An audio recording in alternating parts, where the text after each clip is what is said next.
Senators, that concludes considerations of the bills. We will move to question time, and I'll just give you a few seconds to get to your places.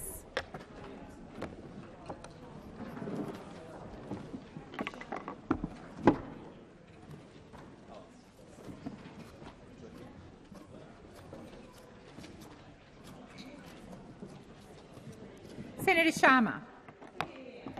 Thank you, President. President, my question's to the Minister representing the Prime Minister, Senator Wong. Minister, can you confirm reports in the Australian newspaper that today, for the first time in Australia's history, national debt has hit $1 trillion? Thank you, Senator Sharma. Minister Wong.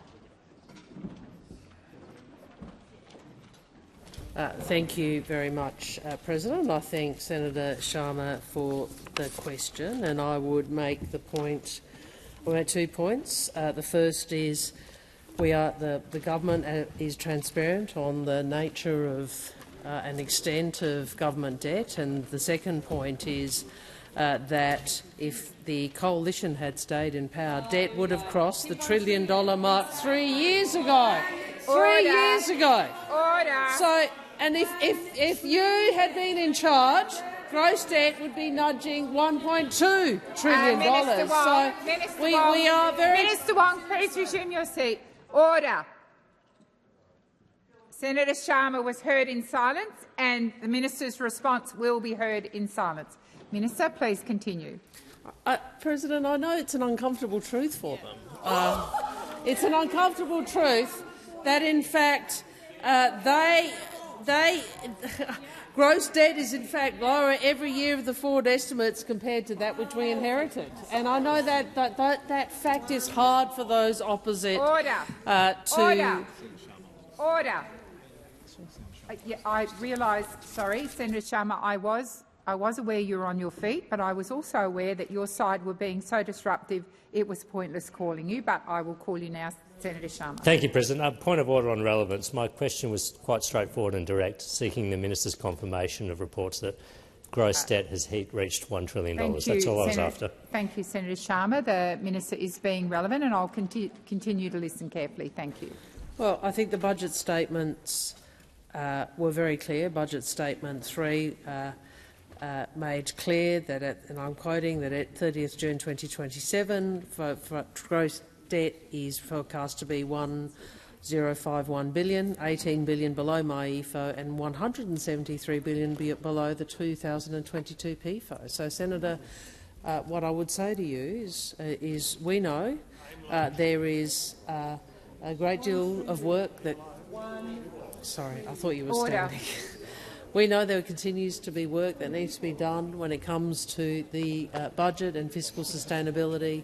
The government has made a set of decisions which have actually improved the budget position compared to what it would have been under the coalition's forecasts and under the trajectory that the coalition had us on, Senator. And I trust, as someone who I know is interested in these matters, that you would actually look at the Treasury documents.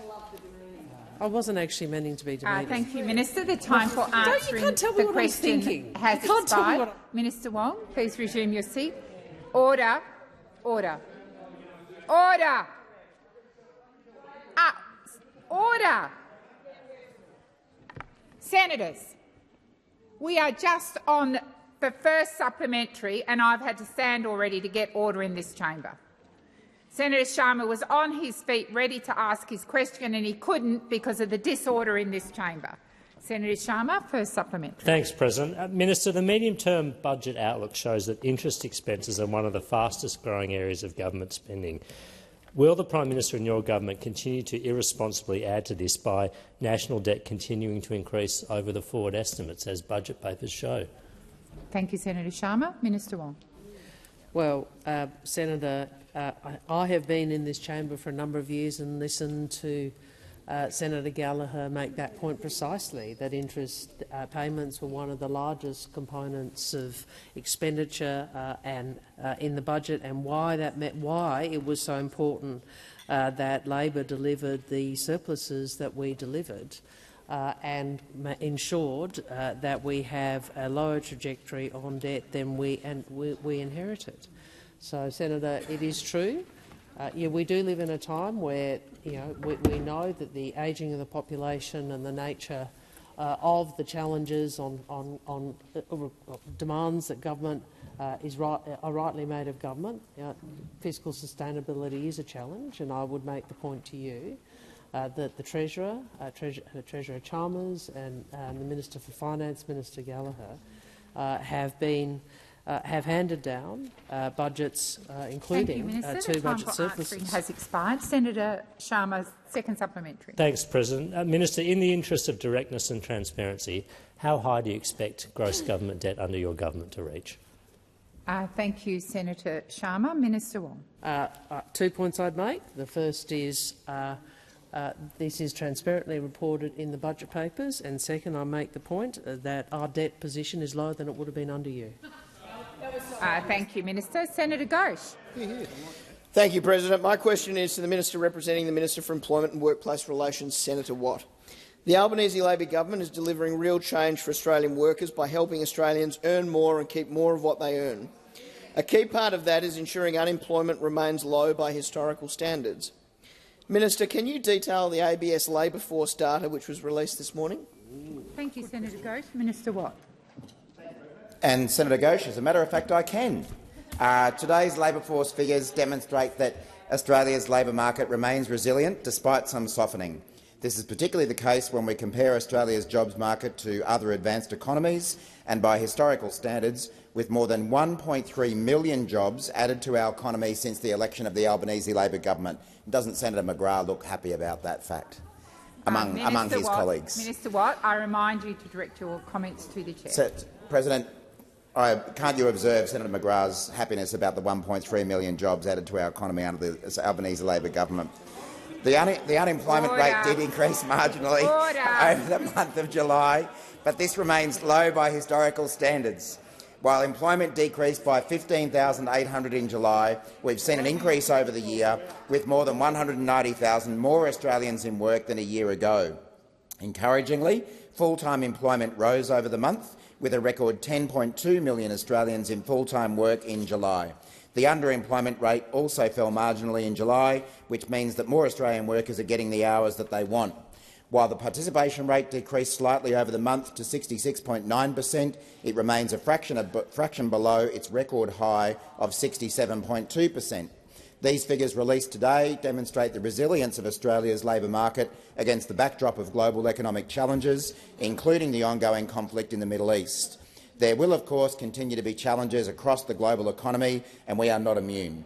However, since 2022, employment growth in Australia has outpaced all other major advanced economies, including the US, Canada, Italy, France, Germany, UK and Japan. Of course, with the ongoing global uncertainty, our government is taking practical measures to shield our nation and household budgets from the worst of this. These figures come after ABS data released yesterday, which showed real wages grew in the June quarter and annual nominal wages have now grown above 3% for 4 years under this Labor government. We are delivering real change for Australians. The time for answering has expired. Senator Ghosh, first supplementary. Minister, the unemployment rate remains low by historical standards and participation rates remain high. While the government has made a lot of progress, we know that many Australian workers are still doing it tough. How is the Albanese Labor government supporting workers dealing with cost of living pressures? Thank you, Senator Ghosh. Minister Watt. Thanks, Senator Ghosh. The Albanese Labor government understands that many Australians are under pressure at the moment due to the global inflation shock, and that's why we're taking action by helping to address inflation. I'm not sure why Senator Mackenzie's piping up. I imagine she's pretty looking forward to getting back to her electorate, where she'll meet even more National Party members who've joined One Nation. I imagine that's why she's happy at the moment. We are taking action. Oh, Senator Cash is also looking forward to getting back and meeting the Liberals who've gone to One Nation. Senator Colbeck's looking forward to getting back and meeting One Nation members who used to be Liberals. Minister Watt, resume your seat. Order. Senator Mackenzie. Senator Mackenzie, that outburst by you and Senator Henderson was incredibly disrespectful. Minister, please continue. Thank you, President. The idea that respect wouldn't be shown to me, I find abhorrent. Minister Watt. Order. Senator Wong, order. Senator McKenzie and Henderson, if you can't sit respectfully in this chamber and show respect to me, leave. Minister Watt, please continue. Thank you, President. As I was saying, we're taking action to combat the global inflation shock, and we're also rolling out more cost of living relief, including higher wages and more tax cuts. And at the same time, our government is responsibly managing the budget, tackling inflation and strengthening our economy. And it's worth remembering that every action we've taken to help Australians has been opposed by that coalition of the Liberals, Nationals and One Nation. Thank you, Senator Watt. Just a minute, Senator Ghosh. I haven't called anyone. I'm waiting for silence. Senator Ghosh, second supplementary. Thank you, President. According to the ABS, female participation is close to a record high, which is good for families, communities and the economy. What is the Albanese Labor government doing to support women in the workforce, and are there any obstacles to ensure women are supported in their jobs? Thank you, Senator Ghosh. Minister Watt. I'm afraid to say there are obstacles, Senator Ghosh. The Albanese Labor government— hello, there's one there. There's one there. There's one right there. Minister, please direct your comments to me, and order on the left. The Albanese Labor government, led by Minister Gallagher, the Minister for Women, has put women's economic equality at the centre of our government's agenda, and it's encouraging to see we're making progress in the right direction. Minister Watt, please resume your seat. Senator Henderson, order. Order. Order. Senator Cash, order. Order. Order. Order across the chamber. Senator Henderson, I will name you.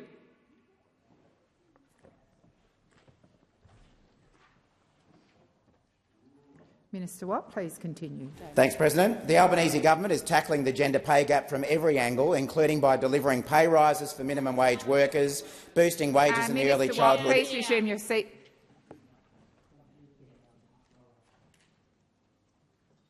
It's incredibly disrespectful when I call order for senators on the front bench of the left-hand side of the chamber to call out, to completely disregard what I say. I'm serious. I will name you. Minister Watt, please continue. We're expanding paid parental leave and we're paying paid superannuation on paid parental leave, in addition to those wage rises for carers and aged care sectors. Of course, not everyone supports the women's workplace rights. We've previously seen Senator Cash claim that family and domestic violence leave would be a perverse disincentive to women's employment. We've seen Senator Canavan describe the gender pay gap as complete nonsense, and Senator Hanson calling the gender pay gap smoke and mirrors. That is the danger that Australians face under a Liberal National One Nation coalition. Has expired. Senator McGrath. Thank you, President. My question is to the Minister representing the Prime Minister, Senator Wong. Veterans Affairs Minister Matt Keogh has lost the trust of the veterans community because he has treated them with contempt and without empathy. Now Labor parliamentarians are privately leaking to the media that Minister Keogh should be sacked, with one MP complaining about his refusal to meet with veterans in these terms, and I quote, "People deserve to be heard, that's what we get paid for," end of quote. When will Prime Minister Albanese listen to the veterans community and his own Labor colleagues and sack Minister Keogh? Thank you, Senator McGrath. Minister Wong. Thank you. First, I again go back to what I have said, I think, on multiple occasions this week, that those who have the courage to serve our country deserve our respect and our care when they return. We should, all governments should ensure that veterans are treated with respect and with care. The country should ensure that. That is why this government has invested more in veterans affairs than any previous government, including to deal with the backlog which was causing pain and concern. Senator, I acknowledge the concerns which have been raised publicly by veterans groups and others, and I would say to you that Minister Keogh has acknowledged, and I think I read this out yesterday, that he did the wrong thing in not taking the meeting initially, that he has subsequently engaged with veterans, and he will continue to talk with the veterans community and indeed will do so more. And that is as it should be, because consulting with veterans about changes which are made is something that we take seriously. I know the Prime Minister has the greatest respect for the veterans community and engages with the veterans community regularly, and we will continue to seek to treat veterans with the respect and care they are entitled to. Thank you, Minister. Senator McGrath, first supplementary. Given the veterans community and his own Labor colleagues are calling for Minister Keogh to be sacked, why does Prime Minister Albanese retain any confidence in this Minister for Veterans Affairs? Thank you, Senator McGrath. Minister Wong. Well, I again say the government does have the greatest of respect for our veterans.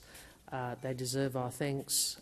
We honour their service to the country, and we will continue to invest in veterans affairs and supports to ensure they receive. We do our best to receive the care that they deserve. In relation to this minister, I would make the point that Minister Keogh has worked hard to deliver additional funding, including some $2 billion in funding to support initiatives in response to the Royal Commission. This is one of the most significant investments in veterans' well-being in the country's history, and that has occurred under Minister Keogh. We have already implemented what the Commission has deemed the most important recommendation, which was the independent oversight body, the Defence and Veterans Services Commission, which Senator Lambie and the veterans community have been campaigning for. Thank you, Minister. Senator McGrath, second supplementary. Has the Prime Minister asked Minister Keogh to resign, or has Minister Keogh offered his resignation to the Prime Minister? Thank you, Senator McGrath. Minister Wong. Thank you, President. I think I was asked yesterday whether the Prime Minister had confidence in the Veterans Affairs Minister, and my answer was yes, and I don't have anything further to add. Thank you, Minister. Senator Faruqi. Thank you, President. My question is to Minister Wong. Minister, Australian aid worker Zomi Frankham and 6 of her colleagues were hunted and murdered by the Israel army. For over 2 years, your government has insisted on allowing the Israeli government to investigate itself. Now, no surprises, the war criminals have ruled that they have no case to answer.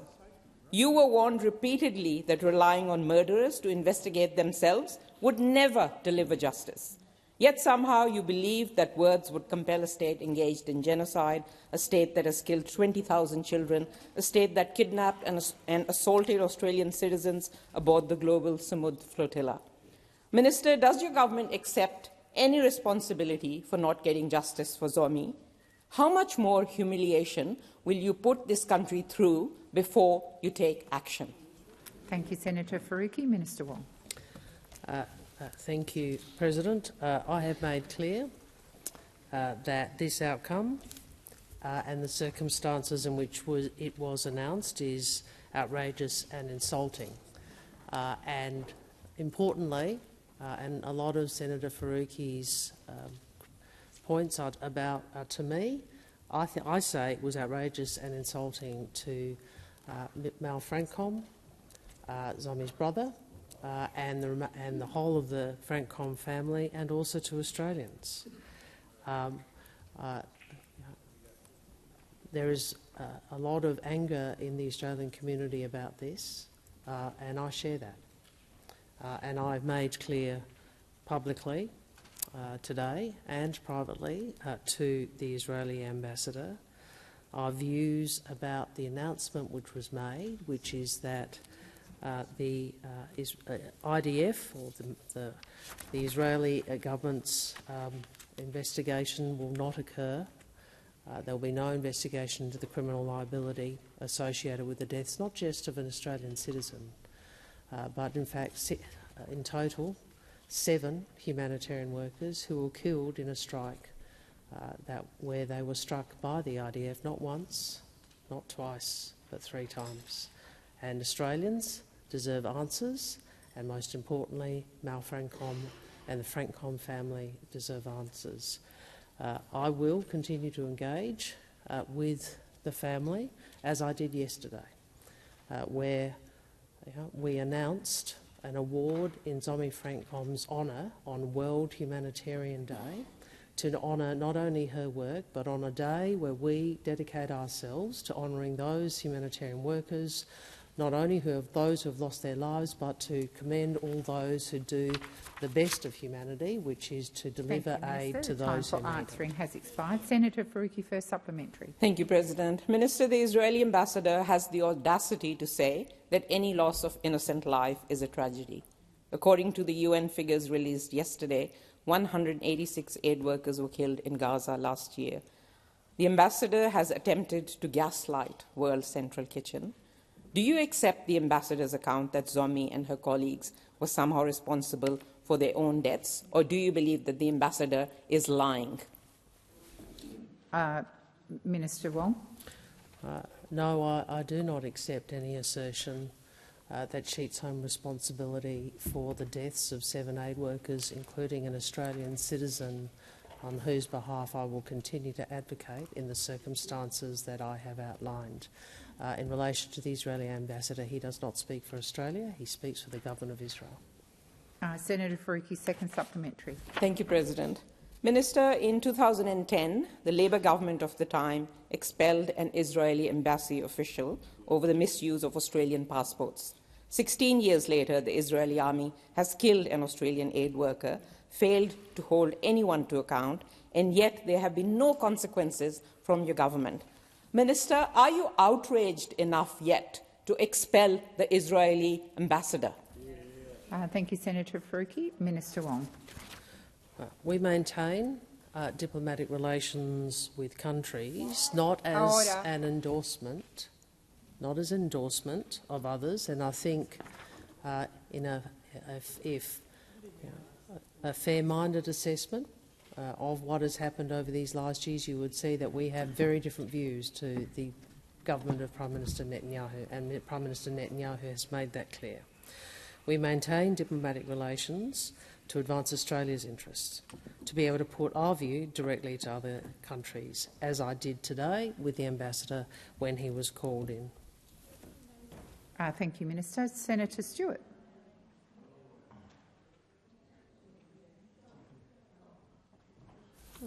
Thank you, President.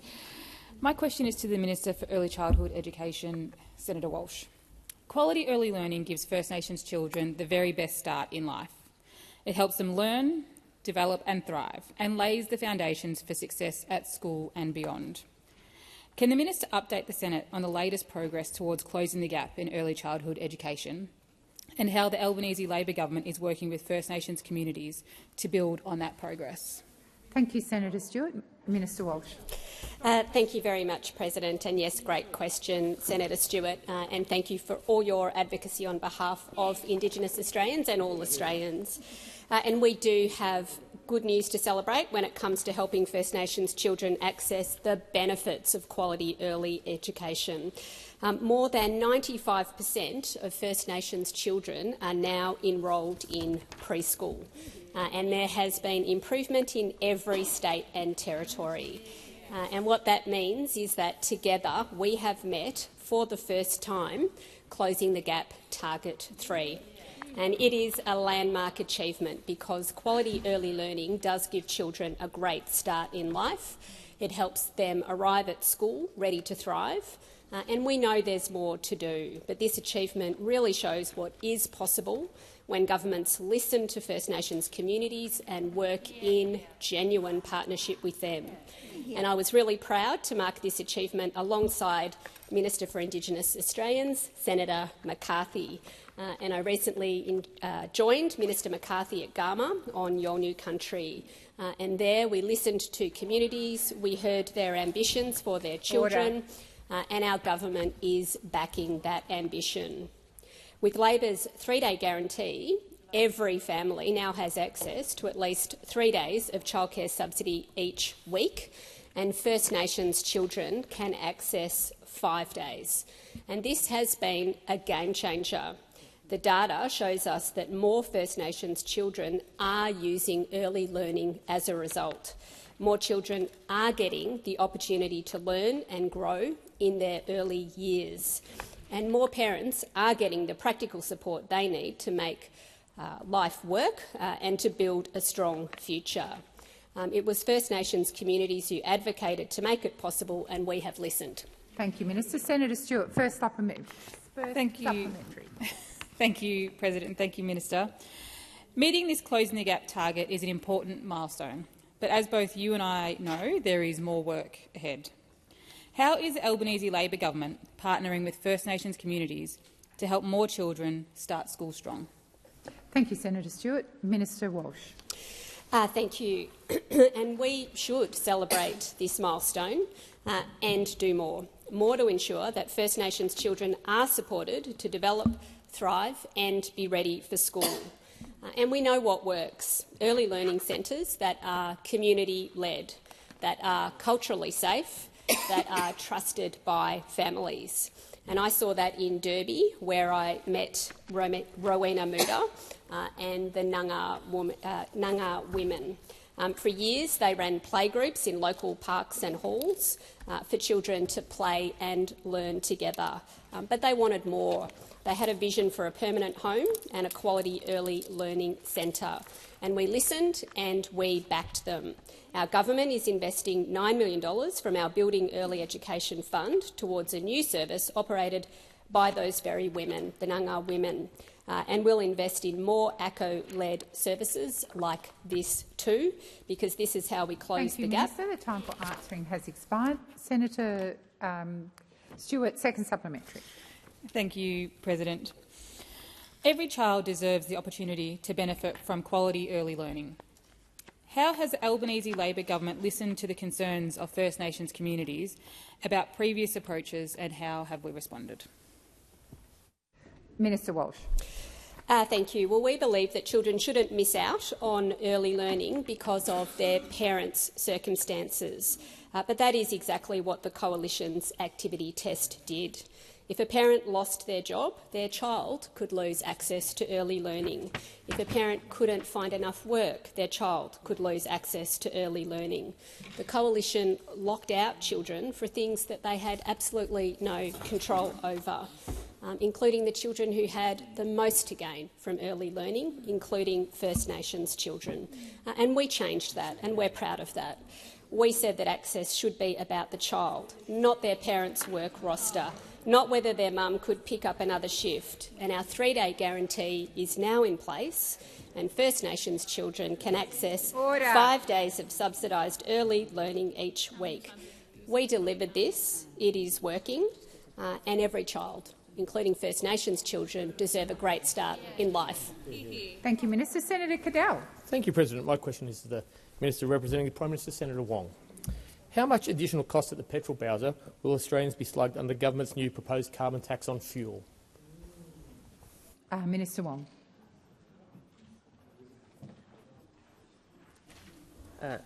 Well, Senator, there isn't one, but I would make the point when it comes to fuel that the government has worked particularly with our partners to ensure that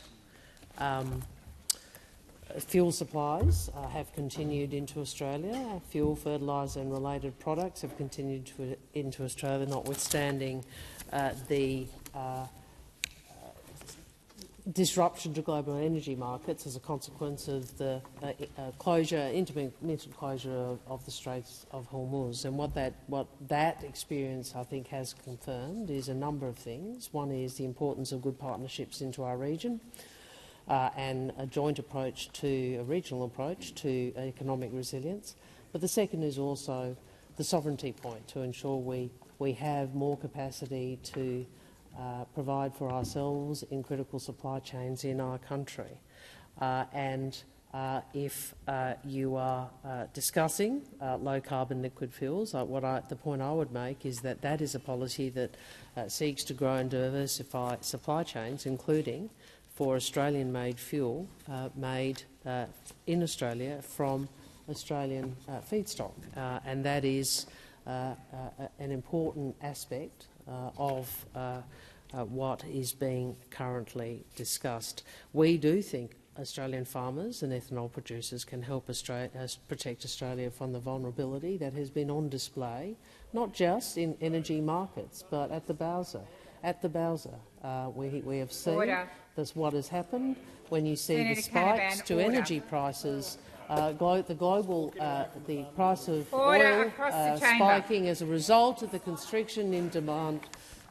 You don't know who you are. I'm sorry, Minister. Order across the chamber. Minister, did you wish to continue? We saw why we need to look at how we ensure our fuel resilience. Minister, the time for answering has expired. Senator Cadell, first supplementary. Thanks, President. Minister, the government's position is clear on page 45 of the consultation paper that the cost of the proposed carbon tax on fuel will be paid by the end consumer. How much Labor's carbon intensity tax on fuel add to the cost of a tank of diesel for Australian truckies? Thank you, Senator Cadell. Minister Wong. Well, order. Senator, Minister I'm Wong. interested. I'm sorry, Minister Wong. Sorry. Please resume your seat. Senator McKenzie. Minister Wong, please continue. Well, Senator, President, through you, it used to be that the Nationals were regarded as the Farmers' Party, but it does appear that they are not interested in the views of farmers. And I think if Senator Cadell is referring to the release of the consultation paper on Tuesday, I would make this point. The National Farmers Federation has welcomed the Australian government's release. I know this is very upsetting for you, Senator McKenzie, because you don't speak for them anymore. It's upsetting, isn't it? Minister Wong, please direct your comments to the Chair. The National Farmers Federation has welcomed the Australian government's release of consultation papers on establishing the Australian Fuel Security Reserve and proposed measures to strengthen Australia's fuel resilience, including increasing the minimum stockholding obligation. Wait for it, Senator McKenzie, and low-carbon liquid fuels. And low-carbon liquid fuels. It's so upsetting, isn't it? When your thank you, Minister. The time for answering enough. has expired. I'm just going to wait. Senator McKenzie, quite frankly, I am over-calling your name.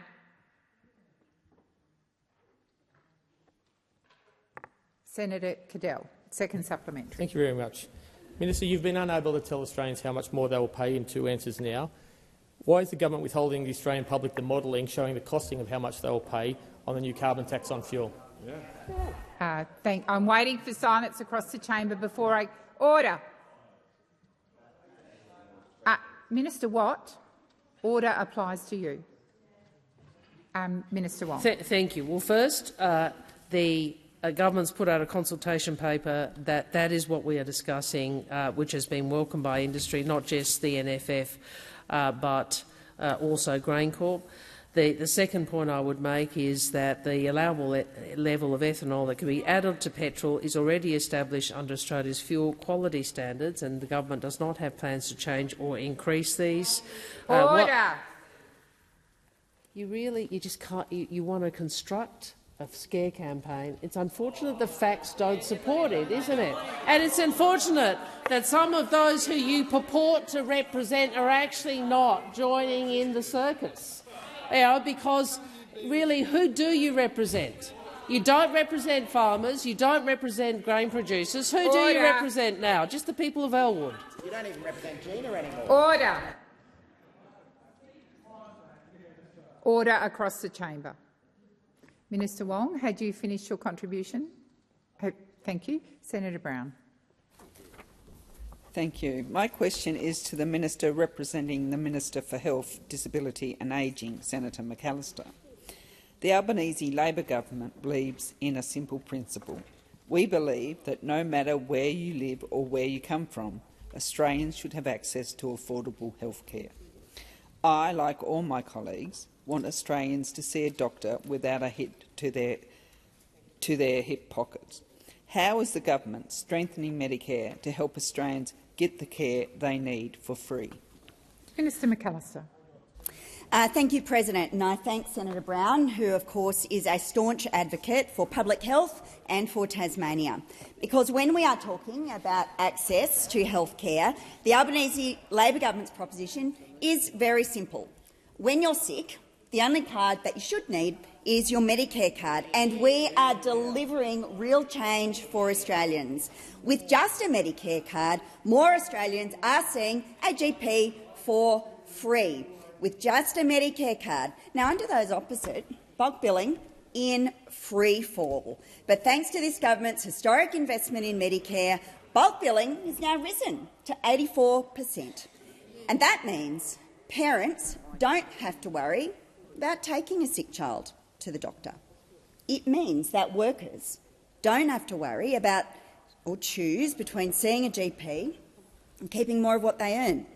And that's not all. With their Medicare card, Australians can get free urgent care at one of 137 Medicare urgent care clinics around the country. 4 out of 5 Australians live within a 20-minute drive of a Medicare urgent care clinic. Now, those opposite, of course, call this wasteful spending. We know that it is an essential part of an available, accessible, affordable healthcare system, and it's why we've made Medicare urgent care clinics permanent.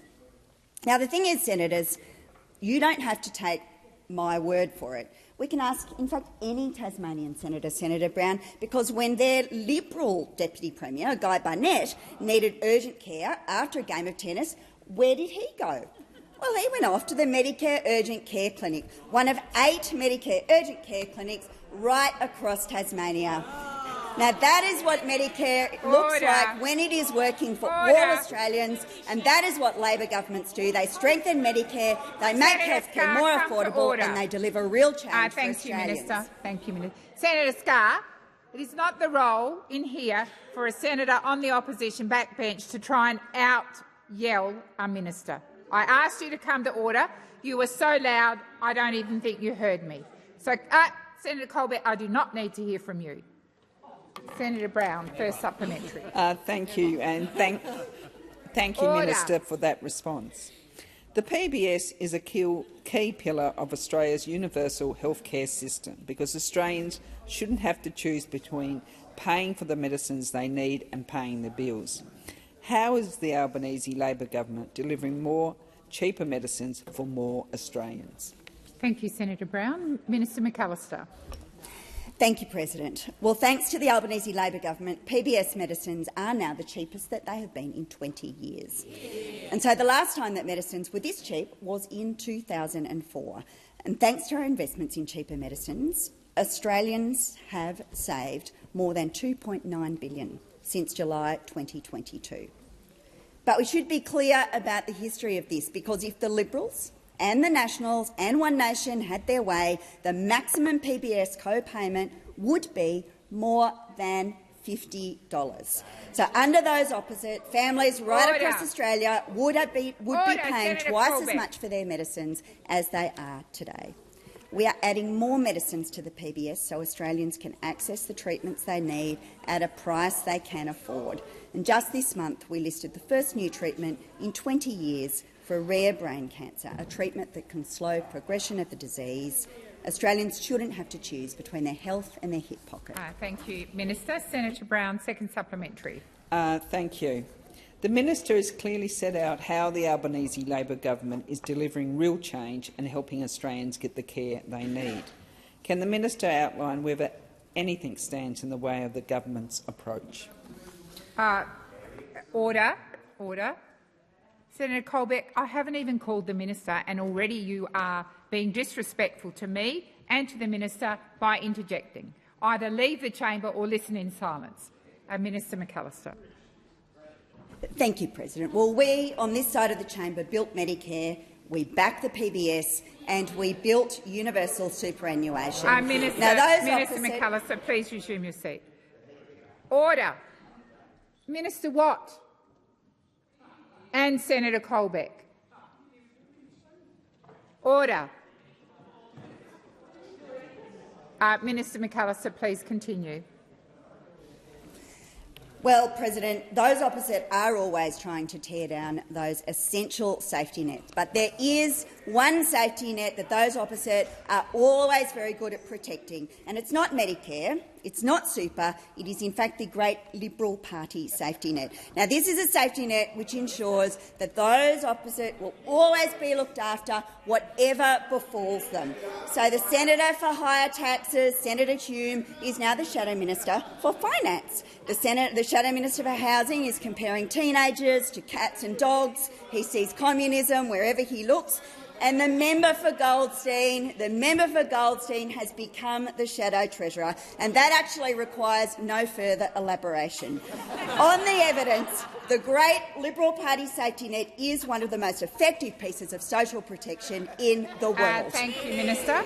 Senator Whitton. Thank you, President. My question is to the Minister representing the Minister for Home Affairs, Minister Watt. A recent media report has highlighted that on 475 occasions since March 23, the AAT or the ART set aside visa cancellations for people with substantial criminal records. 16 of these people were found guilty of child sexual offences. At least 10 of these decisions were made under Minister Burke as Home Affairs Minister. How many of these cases did the Home Affairs Minister intervene in to ensure that child sex offenders did not retain Australian visas? Thank you, Senator Whitton. Minister Watt. Thanks, President, and thanks, Senator Whitton. Obviously, I don't have those precise numbers with me as the representing minister, but if there is anything I can provide, I'll certainly do so. The question you're asking, I think, goes to actions of the AAT to overturn decisions by the minister or his department to cancel visas for people who've committed very serious criminal offences.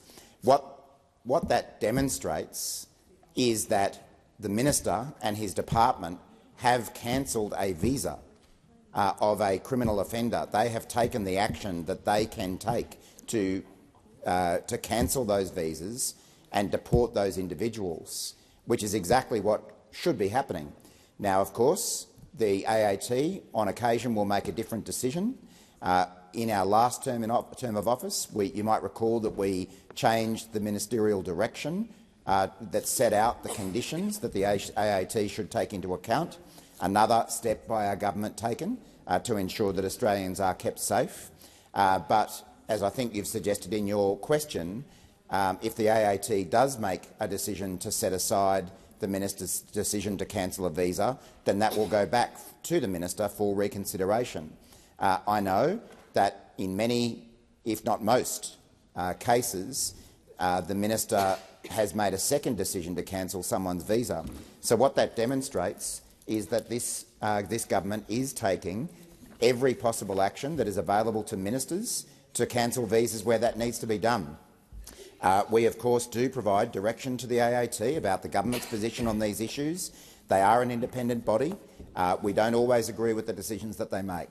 But from Minister Burke's point of view, he has consistently taken strong action to ensure that those individuals who don't deserve a place in Australia have their visas cancelled.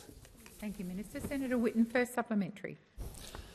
A report on The Australian on the 18th of August referred to the case of a man in his 50s convicted of multiple child sex offences, having his visa cancellation overturned by the federal court.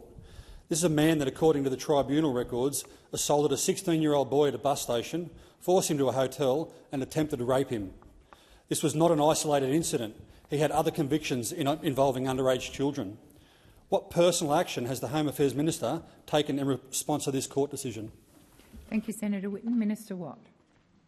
I think I'm aware of the particular case that you're referring to, Senator Whitton, and as I've said, the Australian government and Minister Burke take our and his responsibility to protect the Australian community from risk of harm by non-citizens very seriously. That's why, as I've said, the usual course in these situations is that ministers or departments have cancelled visas for individuals similar to the situation that you're describing. The reality is that a decision to refuse or cancel a non-citizen's visa application is open to some forms of review.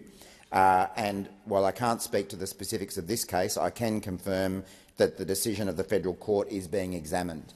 So you're correct. If we are talking about the same case, you are correct that the federal court did overturn a previous decision. I think it was either by the minister or the department. That decision by the court is currently being examined, and whatever action can be taken will be. Senator Whitten's second supplementary. The Minister for Home Affairs inherited Ministerial Directive 110 from the previous minister, a directive that has allowed hundreds of people with substantial criminal history to stay in the country, with at least 10 of those being convicted of child sex crimes. Now we have the federal court overturning the ART's decision. These are people that have failed the character test and must be removed from the country. Will the minister commit to making a more substantial directive to the ART, strengthen migration laws and protect the Australian people? Thank you, Senator Whitten. Minister Watt. Thanks, Senator Whitten. I would certainly want to check those figures that you've cited to ensure that they are accurate. But as I've already stated, in our last term of office, the ministers at the time did create a new ministerial direction to the AAT to make even more clear the government's expectations as to the sort of things that they would take into account when they're considering these types of matters. The reality is that we do have an independent AAT who makes these decisions about review applications that are made, but I think the government has made very clear what its expectations have been, and indeed we strengthened those expectations in our first term.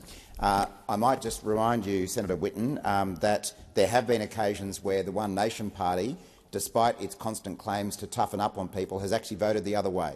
Because we all remember that after the terrible Bondi atrocity, when this government tried to strengthen legislation to deport hate preachers, One Nation voted against us. Thank you, Minister. Senator Whittaker. President, I believe that I might have been handing my spot to Senator Tyrrell. Okay, so you just need to inform the table office. I have you on the list, but okay. Should I go ahead? I'm happy to go ahead. Okay. Excellent. Thank you, President. My question is to the Minister for Youth, Senator Walsh.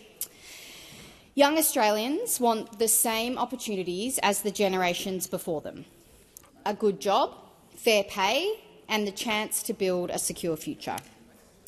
The Albanese Labor government is delivering real change by getting wages moving, strengthening workplace protections and helping young Australians keep more of what they earn. What does the latest wage data tell us about our progress in improving the economic security of young workers? Minister Walsh.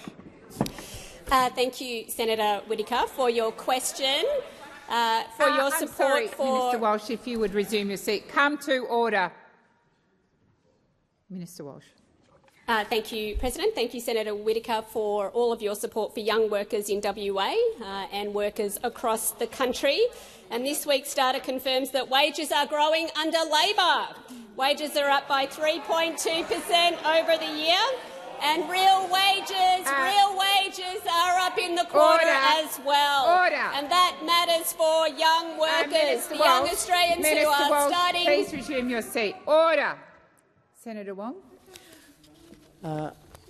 President, point of order about the disruptive behaviour from those opposite. This is a question about young Australians, and I think some of people would like to talk about. It would be, I think, at least a bit of courtesy and respect for young Australians that the minister could at least be heard. At least be heard. Thank you, Minister. Order. You would be aware that throughout this question time in particular, I have called to order. I have reminded senators that I'm quite prepared to use Standing Order 203. I should not have to do this. I expect the minister to be heard in silence. Minister Walsh. And we support, President, the young Australians who are starting their first job, building their skills, building their careers, building their future and getting ahead. The Albanese Labor government is committed to helping them do just that. How? This way. On our watch, the minimum wage is now more than $12,000 a year higher, and it is $1,000 a week for the first time. That's because we've backed 5 consecutive increases to the minimum wage, and I'll take the interjection. You think that is a joke? We think that is progress for Australian workers. As the Prime Minister said, Minister we Walsh, absolutely back higher minimum wages Minister for Walsh, Australians. please resume your seat. Order. Order.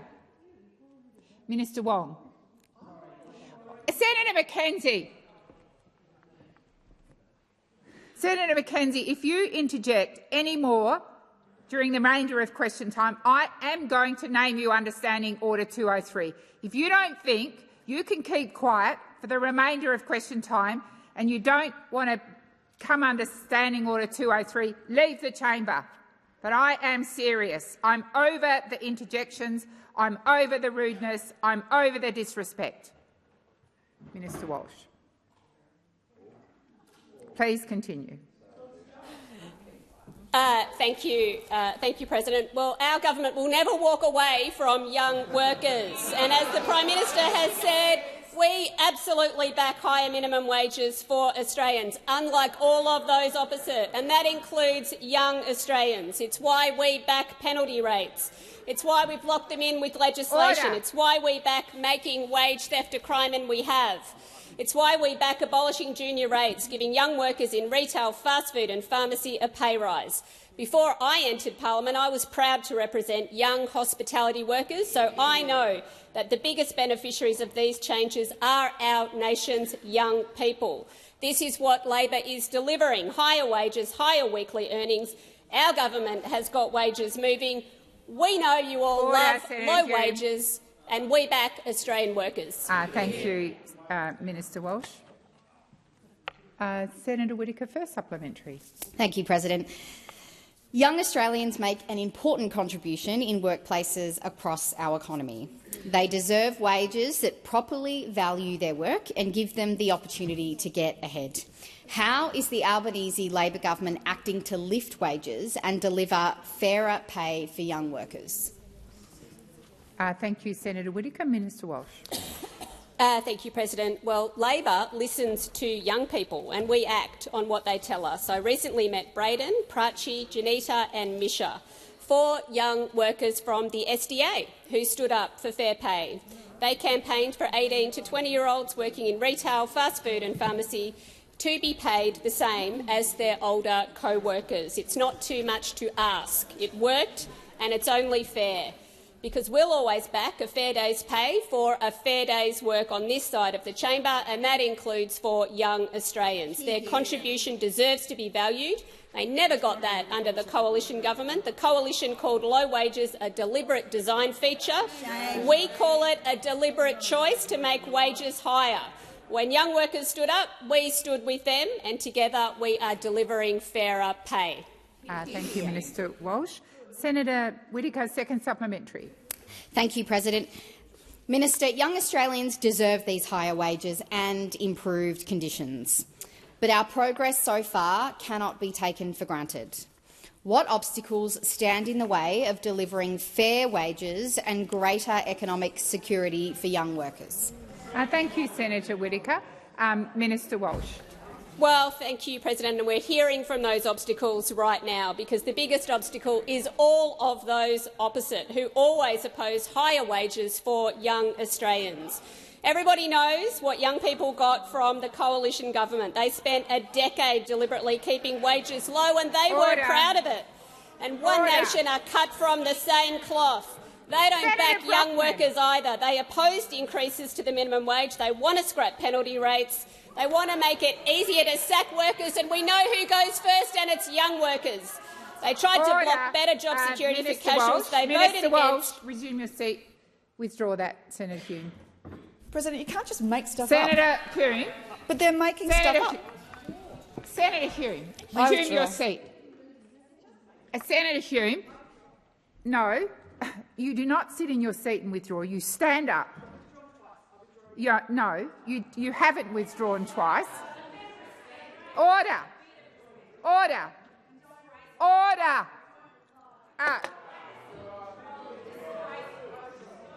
No, I'm running the chamber, Senator Hume, not you. Senator Ayres, resume your seat. I'm going to remind those across the chamber, if you make a remark which is disorderly, you withdraw it respectfully. You don't add to it. You don't make comment. You simply stand up and withdraw, and you do that when I ask. Senator Hume, please withdraw. I withdraw. Thank you. Senator Walsh. Thank you, President. And I was, of course, talking about One Nation, and Senator Hume may want to run protection for One Nation because they are really two sides of the same coin. They all oppose higher wages for young workers. One Nation oppose better protections for gig workers. They oppose making wage theft a crime. They oppose better job security for casuals. On this side of the chamber, the time for answering has expired. Senator Chandler. Thank you, President. My question is to the Minister representing the Treasurer, Senator Gallagher. Minister, with $1 trillion in government debt, how much is the Commonwealth currently paying on interest on this debt each minute? Thank you, Senator Chandler. Minister Gallagher. Thank you, President. I thank the Shadow Minister for Finance for the question, and it gives me the opportunity to reflect on the complete and utter hypocrisy of those opposite when they raise the issue of the concern and the hand-wringing around Minister Australia's Gallagher, debt. Please resume your seat. Senator Gallagher. President. Beg your pardon, Senator Chandler. I'm sorry. President, point of order is relevance. I didn't ask for the minister's reflection. I asked a very tight question that I would like an answer to. Thank you, Senator Chandler. The minister had just stood to answer. I note that the interjections on my left started immediately. I'll remind you, you need to listen in silence. If the minister is not relevant to the question, I will draw her to that question. Thank you, Senator Chandler. Minister Gallagher. Thank you. And the complete and utter hypocrisy of those opposite when they come in here and hand-wring about Australia's debt, public debt, because Minister Gallagher. Senator Cash. I'm going to go direct relevance because it was a very tight question. Order on my right. Senator Cash has the right to be heard in silence. Once again, Senator Cash, the minister had just stood. She started referring to debt, so I will continue to listen to her answer. Minister Gallagher. Thank you. And I can assure the Shadow Minister for Finance that it is the debt that we are repaying, most of which was accrued under those opposite from 2013 to 2022, if you go back and have a look, is less than it would have been had they been left in charge. Because we have paid down debt, and because we've paid down debt, we are paying lower interest on that debt. And they are the facts. They are the facts. 2 surpluses, returning upward revision to revenue, to budget, finding savings. Debt is lower in every year that we have been in government than what it would have been if we had followed the path of those opposite. Thank you, Minister. I'm waiting for silence. Senator Chandler. Thank you, President. Thank you. Minister, with $1 trillion in government debt, how much has the Commonwealth paid in interest on this debt in total since Labor came to government in May 2022? Thank you, Senator Chandler. Minister Gallagher. Well, I would remind those opposite that when we came to government, gross debt was forecast to be $977 billion. That was the figure for the 22-23 fiscal year that you were responsible Gallagher, please resume your seat. Senator Hume. Sorry, direct relevance, President. That's an answer to a completely different question. Thank you, Senator Hume. The minister is being directly relevant to Senator Chandler's question. Minister, please continue. Merely drawing to those opposite attention the history and the facts of this matter, which is the majority of the debt that we are managing now and managing in a much more responsible way was accrued under those opposite when they were in government. They doubled the debt before the pandemic hit. Thank you, Minister. Senator Cash.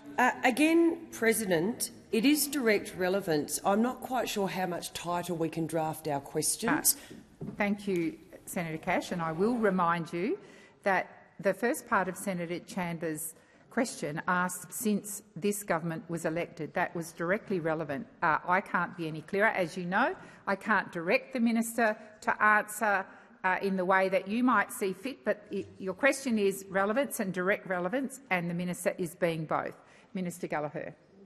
Thank you. And as we outlined in this year's budget, debt is lower than what we inherited, and interest payments on that debt is lower. In terms of the forecast that we were provided, it is lower. Order. And interest on that debt is lower because of the budget decisions that we have made. Thank you. Senator Chandler. I'm just waiting for order. Second supplementary. Thank you, President. Minister, under your government, Australians have suffered the biggest fall in living standards in the developed world, 15 interest rate rises and now $1 trillion of government debt. This year, $28 billion will be spent just on the interest to that debt. That could be spent on 200,000 nurses or 400,000 aged care packages or 1,000 kilometres of regional highway upgrades. Minister, how can you claim that things are getting better when Labor's debt is wasting billions that could be helping Australians? I'm not calling the minister till there's silence. Minister Gallagher. Well, the point I'm making, President, is that we are managing the debt burden in a much more responsible way than those opposite. Order. And in fact, in this year, debt is $7 billion lower than it would have been under those opposite, who went to the last election promising higher taxes, bigger deficits and more debt, and since the election have made a whole range of new promises that will mean that debt will be even higher going forward. So how are you going to pay for your income tax cuts? How are you going to pay for all the repealing of the tax reform that we've done? How are you going to pay for the EV tax discount? How are you going to pay for removing better targeted super concessions? How are you going to pay with your defence spending? How are you going to pay for removing the HAF removal? There's a whole range of areas. What about Inland Rail? What about Inland Rail that you promised to build? That you have to explain how you're going to pay for that. Thank you, Minister. Senator Tyrrell. Thank you, President. My question is to the Minister representing the Minister for Housing, Homelessness and Cities, Senator Ayres. For too long, too many Australians have felt that the housing market is fundamentally broken, that the system is stacked against them and that home ownership is just too far out of reach. What is the Albanese Labor government doing to help more Australians into home ownership? I'm waiting for silence. Minister Ayres. Thanks, President, and thank you to Senator Tyrrell for that question. I can only assume, following Senator Ruston's interjection, that I've been asked to answer a question just to get everybody to calm down a little bit. It's been a little bit noisy. Poor old Senator Gatenby's only been here for a week. He has been trying to interject all afternoon, and you lot have been bellowing over the top of him. We want to hear the quality of his interjections over here. We are really looking forward to that. We are really looking forward to that. An improvement in the quality of the interjections. This is a government that understands how important housing is to Australians, and understands what has happened and changed. What has happened and changed the experience of Australians in terms of the way that they feel about their chances of getting their first home or getting a fair rental deal, getting the opportunity for the security of housing. And what we have done as a government is, no matter how tough it is, we have delivered real change. I'll come to the Policy Development Unit over there in a minute. It makes a real difference, real change for Australians, a $47 billion housing package, 5% home deposits, thousands of social and affordable homes constructed and thousands more on the way. Tax changes that fundamentally change the housing market and mean that young Australians, for the first time in a generation— My goodness, I am well and truly over the interjections. The rudeness shown particularly by senators on my left is quite extreme today. I've called you personally. I've called you to order. I invite you to leave the chamber, because, quite frankly, I've had enough of calling you out. It is disrespectful to me as President. Senator Ayres, please continue. I think that was what the sound you just heard was my train of thought being derailed, President. I'll sit down and wait for the supplementary question.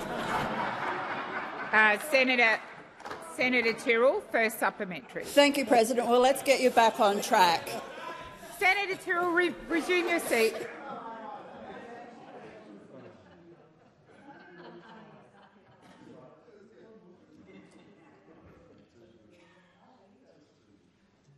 Senator Tyrrell, first supplementary.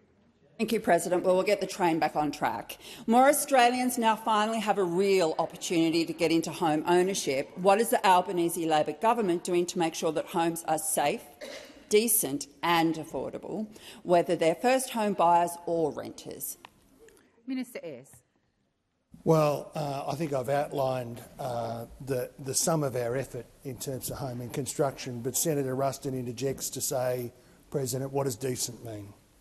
Well, decent means standards in housing that mean that we have swimming pool safety and barriers, standards around stairs, balustrades and fall Senator prevention, Ruston. Drinking water safety, sanitary plumbing and sewerage, wastewater disposal, ventilation, smoke alarms and emergency exits, bushfire, flood and cyclone-prone standards and Senator standards Ruston, again. that go to the decency of Ayres, housing. resume your seat. Senator Ruston, I called you twice during that first supplementary, and the second time I called you completely ignored me, once again showing disrespect to me as the President. I invite you to listen quietly or leave the chamber. Minister Ayres, please continue.